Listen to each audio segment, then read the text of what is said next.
WSKY SkyRock Talk Radio, where the rock don't stop. A-Town, we're on the air, and I'm your voice behind the rock, and we're reaching our community, our city, our country with kindness. We're rocking at the speed of light, and I am Rockin Rog, and we're starting profiling, limousine ride, jet flying, and wheeling, dealing like no man can. So lock it in and rip that knob off. Remember, ROCK is an acronym. It's reaching our community, our city, our country with kindness. So welcome, ladies and gentlemen, to the place for perseverance, passion, purpose, struggles and breakthroughs, friendships and new beginnings. The place that changes the way we live. We've been diving into setbacks that were really setups for major success stories. We found people, incredible people, amazing people that are exactly like you and me, but they've done a few things a little bit differently, a little bit longer, and that's what's made them amazing.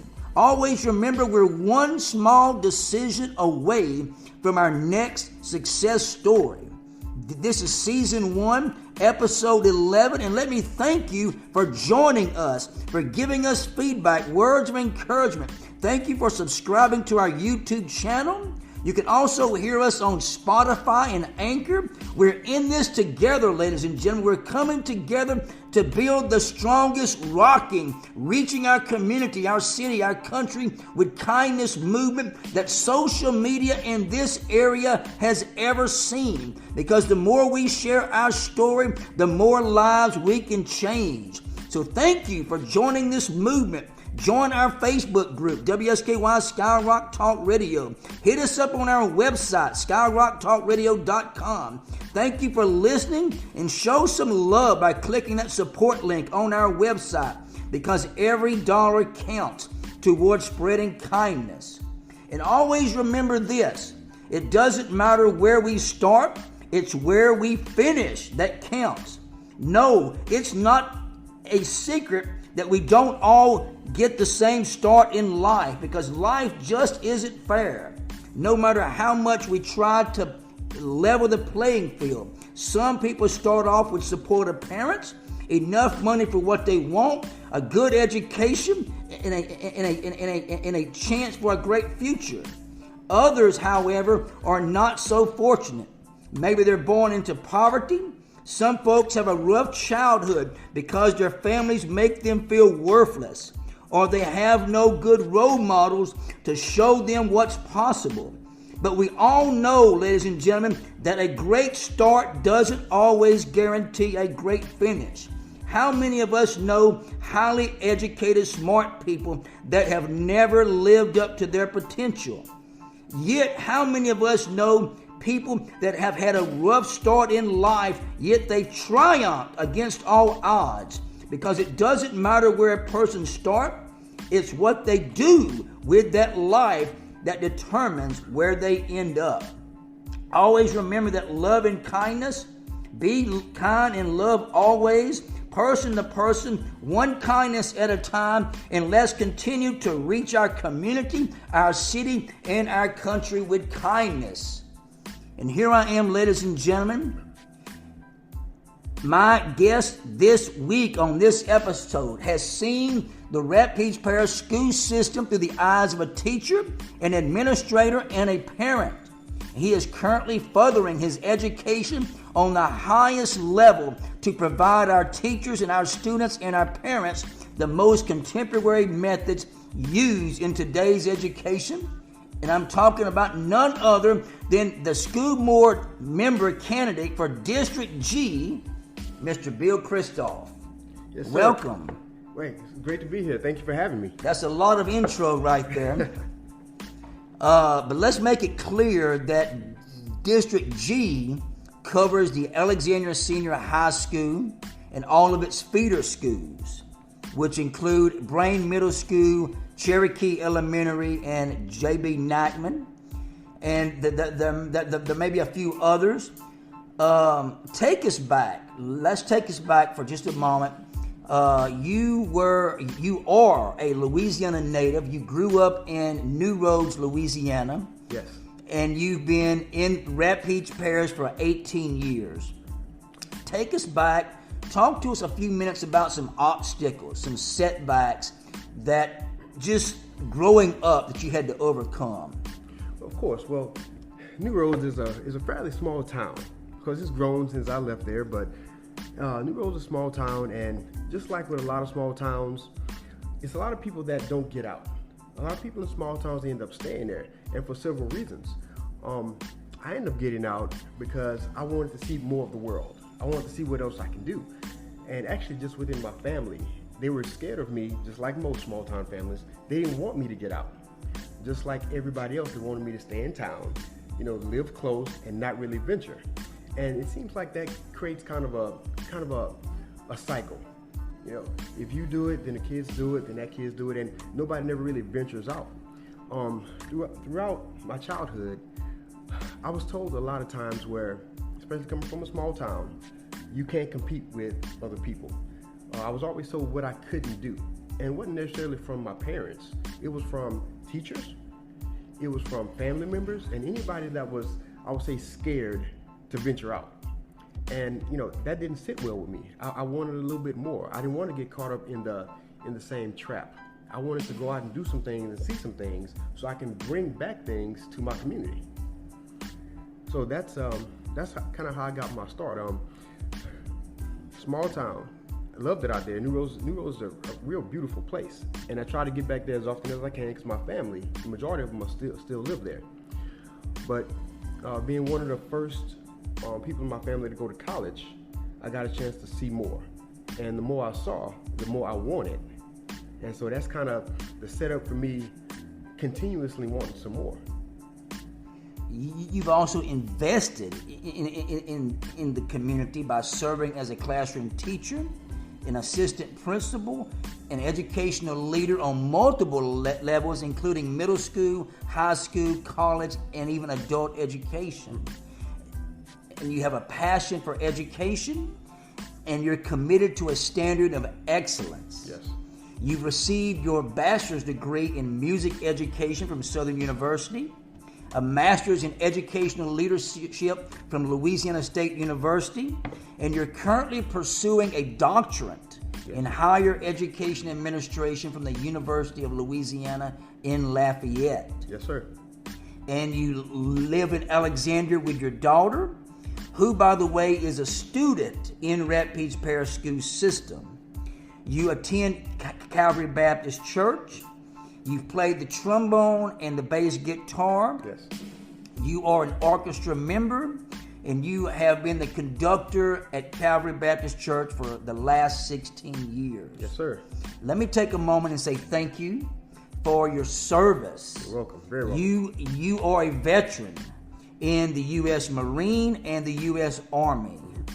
Let me read something that you've recently posted, and for you to kind of share a little more about this. You just recently posted, because of the pandemic, math and reading scores have dropped drastically overall, but more so among students from already struggling backgrounds. You are doing a dissertation research that's focusing on at-risk students, and you're recognizing the achievement gap, and you're coming up with current solutions and methods and practices to address a population that is sometimes overlooked but should be a primary focus. Yes, indeed. So, at-risk students, for some that may not know what an at-risk student is, students are considered at-risk when they have the potential or most likely to fail. And so those students come from a variety of backgrounds. It can be single parent, it can be backgrounds of abuse, a variety of different things. But these students, for some reason, have higher potential to fail. These are the type of students that I deal with every single day. And I think it's an overlooked population because we focus a lot on the higher achievers because it's easier to do.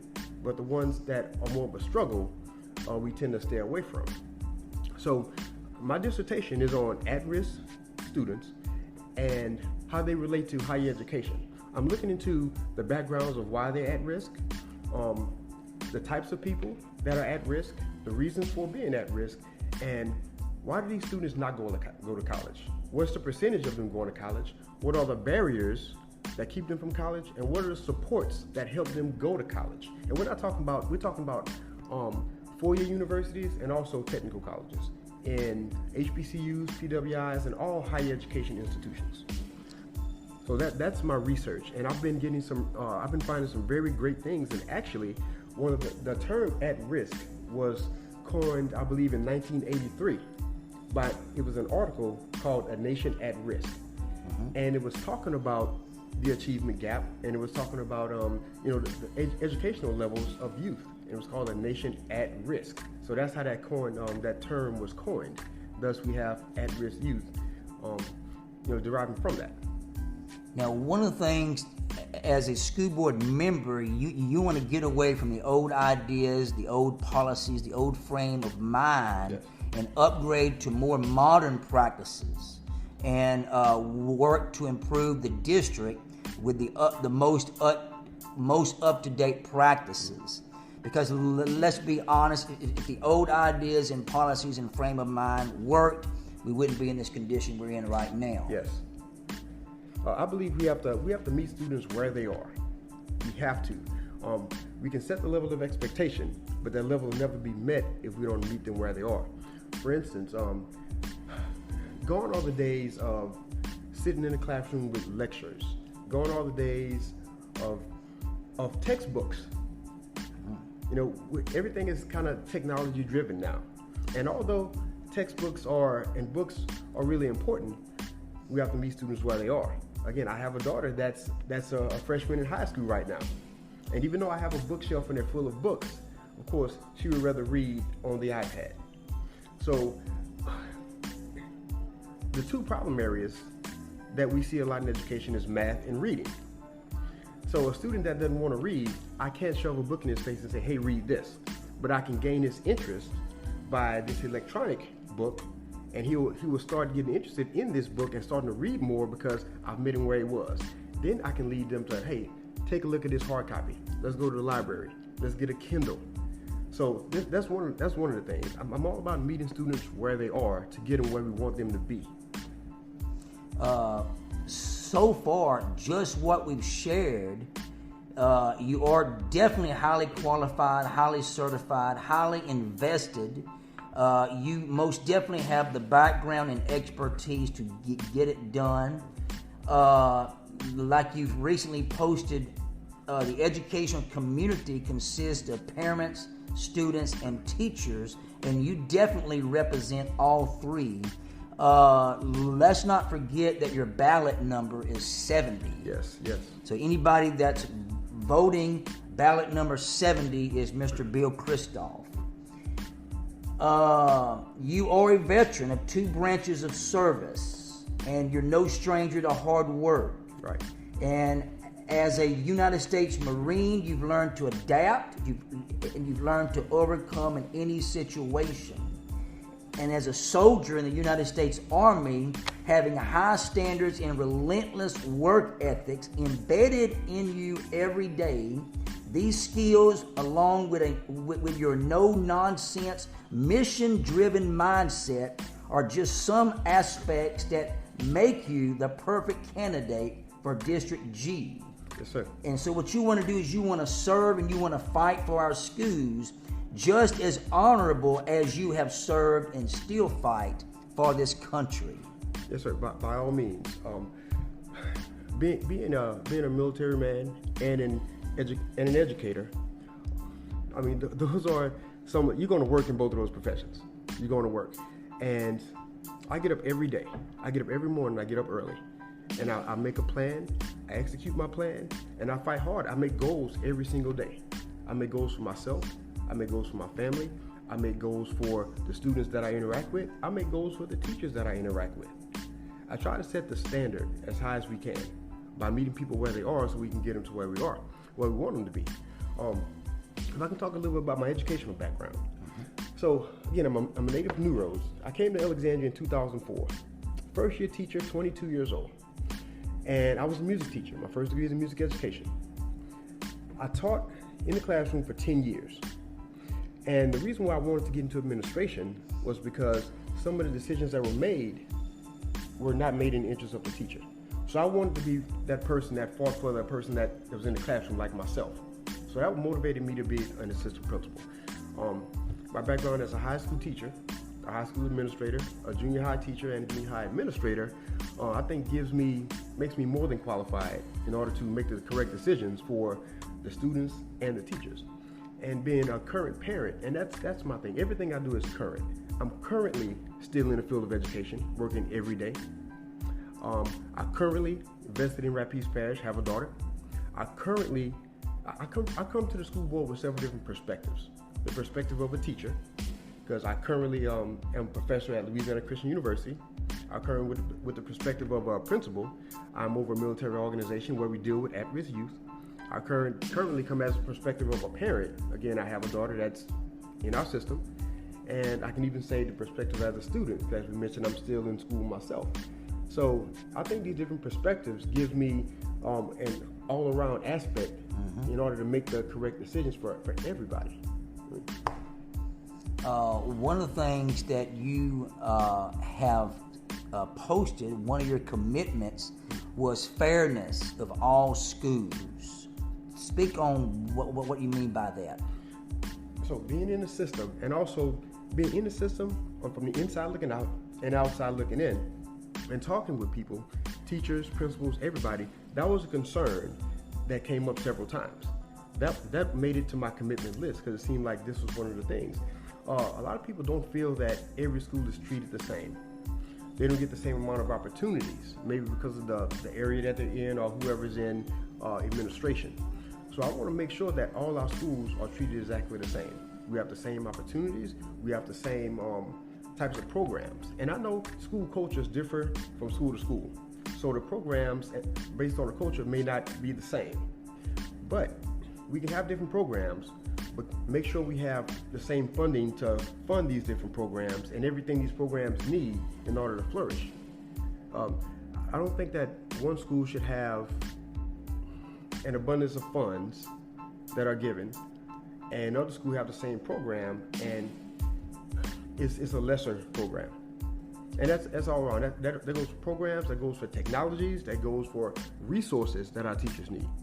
And that goes for all around. And again, that came as a perception that teachers, parents, and administrators told me about. That's how that made it to my list. And if it's concern for the people, I definitely want to know.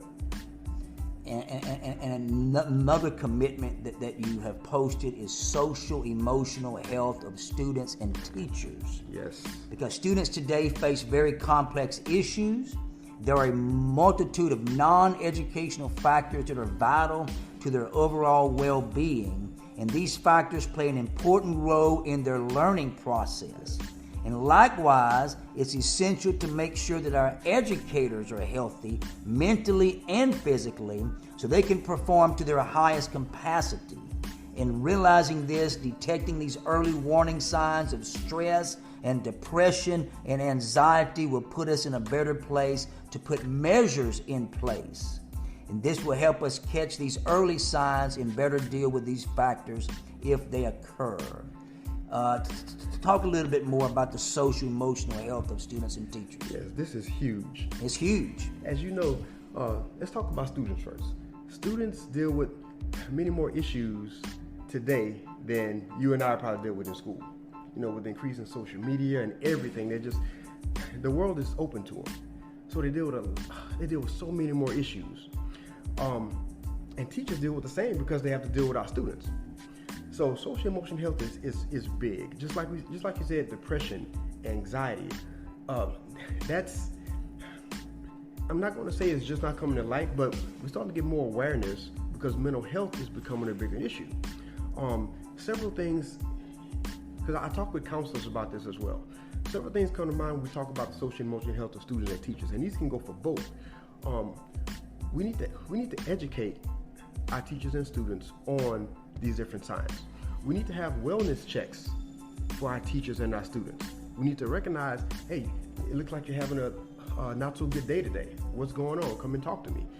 We need to stress self-care for teachers and students. That's the first thing, self-care.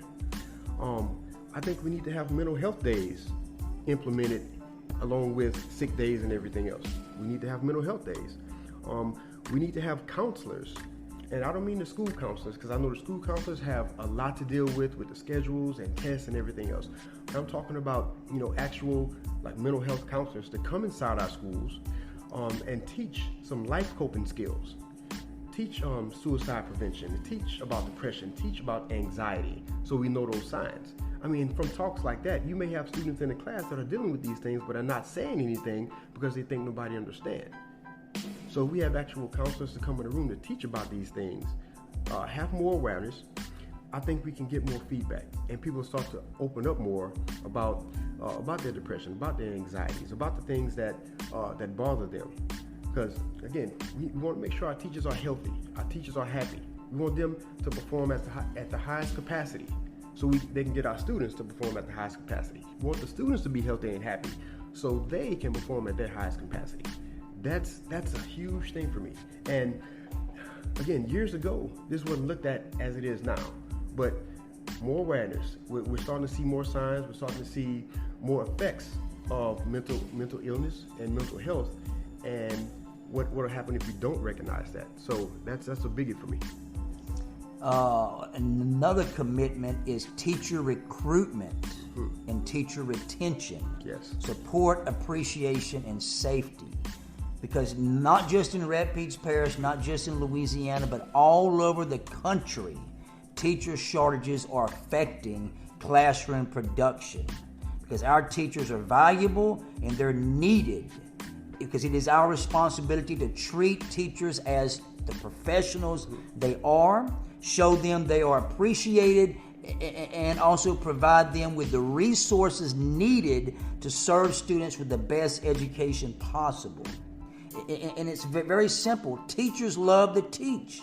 So instead of giving them a hard time, giving them more paperwork, giving them an oversized classroom, you want to provide them with resources, peace of mind, and real incentives. Yes. And that's going to be one of your strong points here is those incentives. You want to give them a school board member that understands and has experienced their struggles and their frustrations, because you are currently on the front lines of education, yes, dealing with those issues right now, hands-on, and our teachers need everyone to know more than ever that you're in the process right now of outlining those incentives and those plans. You want to add on to that? Yeah, I want to first say that everybody's saying that there's a teacher shortage. There's a teacher shortage. I don't think that there's a shortage. We have a lot of educators. They're just not in our classrooms. And also, whenever there's a shortage of something, the value of that item goes up. There can be a shortage of bananas. The price of bananas is going to go up. Gas is going to go up. So why isn't it the same way for our educators? Why isn't, if there's a teacher shortage, why isn't the value of our educators going up? You see what I'm saying? Gotcha. So that's the big thing. So we don't have a shortage. We have a lot of teachers. They just not in the classroom. They don't want to come back to the profession. And I want to make education a profession to be desired again. Incentive-wise, and that's the way to do it. We need incentive. We need things that's going to bring people to the profession of education, bring people to our community, and keep them here. I've said this before. New Orleans right now is implementing an incentive where they're giving eligible teachers up to $65,000 towards the purchase of a home and up to another $5,000 towards closing costs. What does that do? It brings people to our community, and once you're buying at home, you're going to stay for a while. So we're looking for teachers that's going to be here 10, 15 plus years. And we're making an investment in our teachers, in our community. They're making an investment in the home. It's all around. And I think that's one of the best incentives starting out that we can give. I mean, if we're giving incentives for home purchase, that's building wealth, that's building a sense of community, and that's grounding them to come and stay with us. And once we get them, and now they're here, we need to keep providing them with the resources that they're going to need to stay, such as some of the things we said before, making sure that mentally they're okay, physically they're okay, give them the resources that they need. Teachers shouldn't have to go out of pocket that much, spending their own money to buy resources for their classrooms. Let's give them the resources. We find funds for any and everything else. Why can't we find the things that are gonna, teachers don't want a whole lot. They just want the things that they can use for their rooms. I think we need to give departments a certain budget that they can buy different resources with. Give classrooms a certain budget. We need to furnish this. Teachers are coming out of their pocket way too much for everything. Now, we're not getting paid, and I say we because again, I'm still a teacher, we're not getting paid nowhere near as much as we're worth. So, and if we can't get the funds to increase salaries, let's make the funds increase for resources, anything that we need for the classrooms. You also posted the most important aspect for students to learn, and that's having teachers in the classrooms that inspire and make students want to learn. Teacher recruitment and retention is a big deal. It is also an aspect that is often overlooked. You go on to say, show me a happy teacher, and I'll show you a class full of students that are inspired, excited, and hungry for knowledge. Yes. Everybody, no matter who you are, what you do, where you work, you have that teacher, and you can call them out by name right now. That was your favorite teacher that inspired you to do something in the classroom. I don't care who you are, you have that teacher. You know him. You can call their name. Mine was Mr. Herbert. Mr. Herbert, he inspired me to do a lot of different things. And maybe more than one, it's several.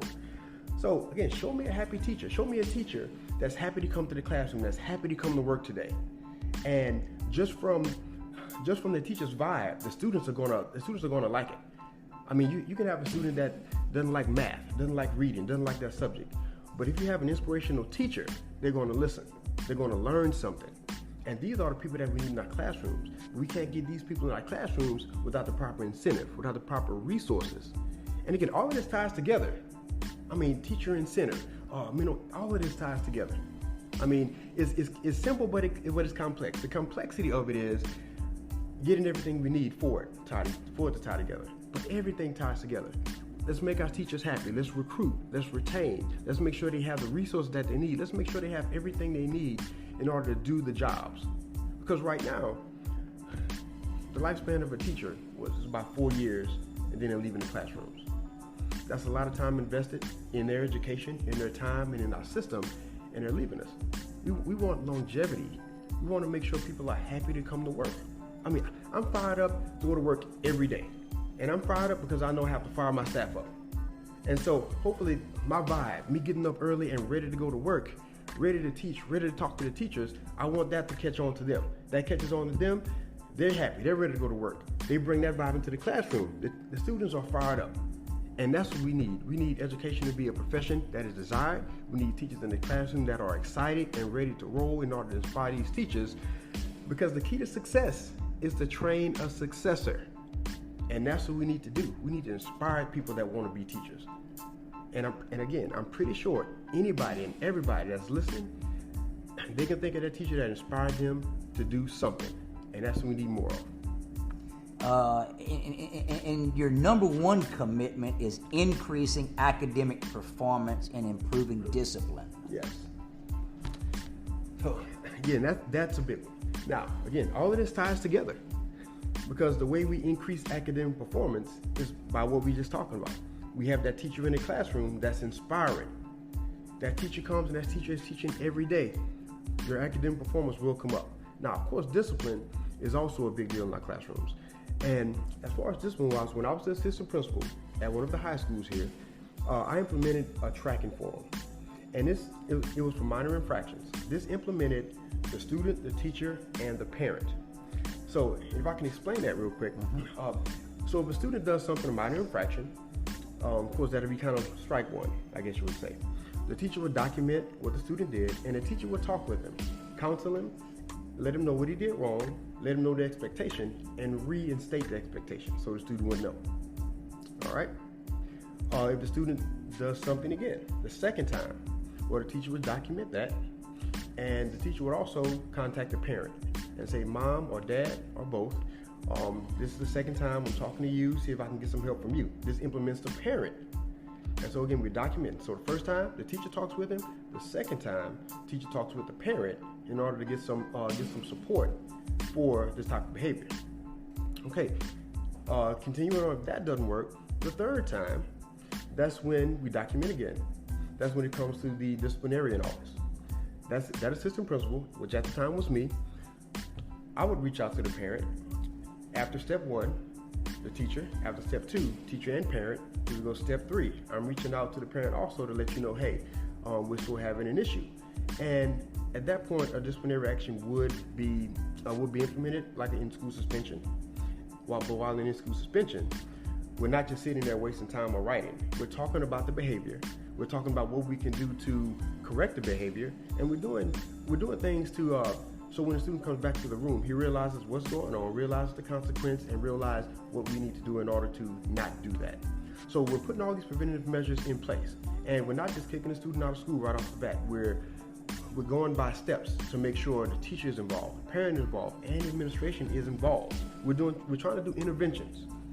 Now, if all of that doesn't work and something else happens, and then we may have to do maybe a suspension, because we've talked to the teacher, talked to the parent, we've done in-school suspension. But this last step, if it gets that far, which usually it really never did, the last step would possibly be an out-of-school suspension. And so again, by putting these preventative measures in place and doing these different things, hopefully that can curb some behaviors. Because again, I think discipline-wise, we need to reinstate that expectation. We need to let them know this is why we're doing this. And I think we'll get less pushback if students know, okay, hey, I care about you, but we have to have consequences. Because when you get in the adult world, consequences will be brought. So I think we need to let them know that we want to train you, and we want to make sure by the time you leave high school that you have all the tools that you need in order to produce and be productive on the outside world as an adult. We have taken the time and we've shared a lot. I want to give you the final word. Give us some contact info for people to reach out to you, social media contact, and for people to remember, ballot number 70 is Mr. Bill Christophe. Yes, sir. Wait, I definitely appreciate you having me on your podcast. I mean, it was great. Hopefully, you can tell that I speak with some passion, and I'm very committed to what it is that we do. I do think that it's time for a new era of leadership.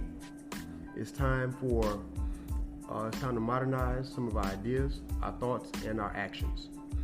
And again, I think I'm more than qualified in order to do this. Everything I do right now is current.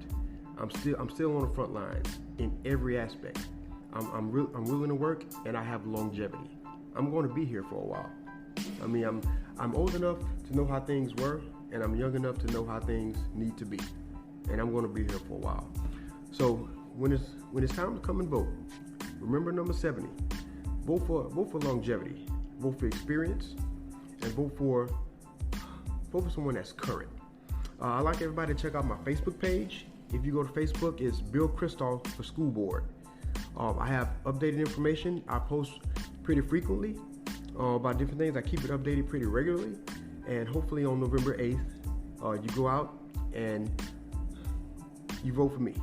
Because I'm willing to make a difference. I'm a fighter, and I'm a go-getter. And I'm definitely up for the challenge of everything that's coming our way.